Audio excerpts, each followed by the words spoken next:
Good evening, good afternoon to everyone who's joining. And, I'm very happy to be here with everybody. And, thank you to everyone who's already presented, very enlightening in many different ways. And I think that, I want to talk briefly with you, comrades, tonight about, not why the issue of a revolutionary party is really an issue of necessity, not just an issue of predilection or just an issue of what you would want to do. And I think, what Gloria was mentioning about Jeff Bezos owning Whole Foods and the issue and so much of what's being exposed about who really runs things and what shuts down depending on who goes to work, that the power relations in our society are completely and totally upside down. I mean, power, to paraphrase something that was once said by Marx, is, not really, or that,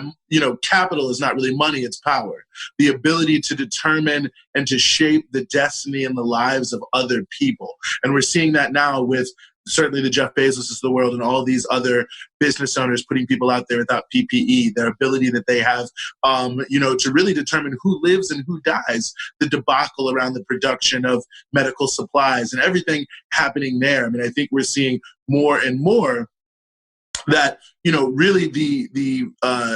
handful of people have not just a handful of money, the handful of wealth. We hear all the statistics of, 5 people own as much as 85% of the majority of humanity, whatever those statistics may be, but that it's not really just about the money and the ownership. It's about what that means, and it means the control over people's lives. So the struggle that we are in is really a struggle for power. That is a struggle to define and determine the destiny for working class and oppressed people in a collective way where we can all live, people before profit. And I think that when you think about how that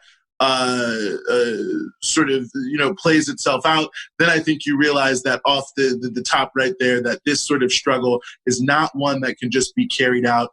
in a siloed way. It's not one that's just an issue of,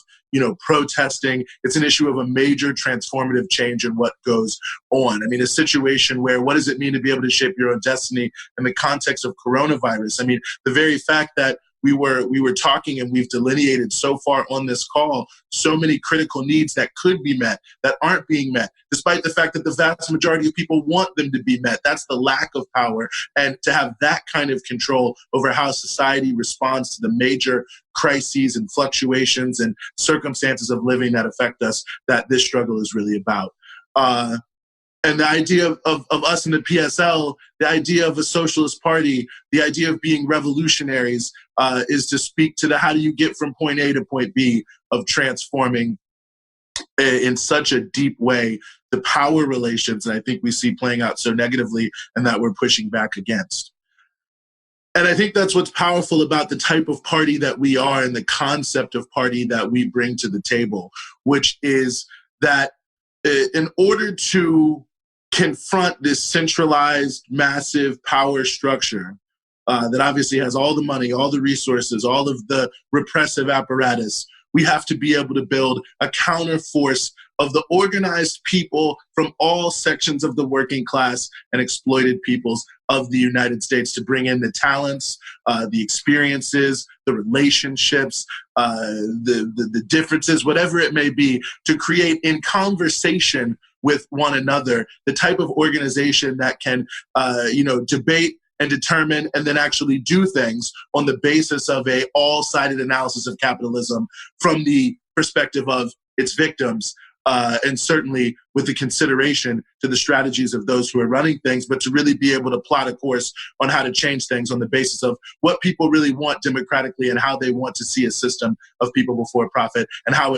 we can really get there by understanding the system, the cracks within it, how to exploit that, which can only happen by collectivizing the knowledge of as many working class and oppressed leaders as we possibly can to be able to build that kind of fighting force to take on the sort of powerful forces we know the elite, the ruling class in this country to be. And that is the type of party that the PSL is building. That's the type of party we want to continue to build. And all of us, in our view, or many of us, I'd say anyone who's watching this live stream is a leader. We often don't think of ourselves like that. We're told not to be like that, not to consider ourselves that, not to believe in ourselves or to feel that we can be empowered and engaged. And I think that that's something that we're also trying to imbue people with, that you can change the world, and we can bring people together. And so that's really, why I'm so happy to be here speaking to you, many people especially who are thinking about joining the PSL and saying, what makes this different than other types of organizations? Well, we're not just defensive, and I don't mean that in a negative sense, but just in the sense of fighting to stop the worst excesses of capitalism, or to try to do whatever we can to alleviate any amount of pain we can for working people, which we also participate in, but to start to put together the pieces of all those different struggles and all the struggles that need to happen that aren't happening, to plot a course to really go into the offensive and to transform things, to change the context in which struggles are taking place, by stressing the true root nature of political consciousness to really be able to move things forward. So, we call on you really to join us. I mean, we need people to come together. It's not just about us here talking to you. It's not just about us, having the way, but really being able to collectivize this knowledge and being able to collectivize these experiences and build the type of powerful force that can truly contend for power, that can look at those that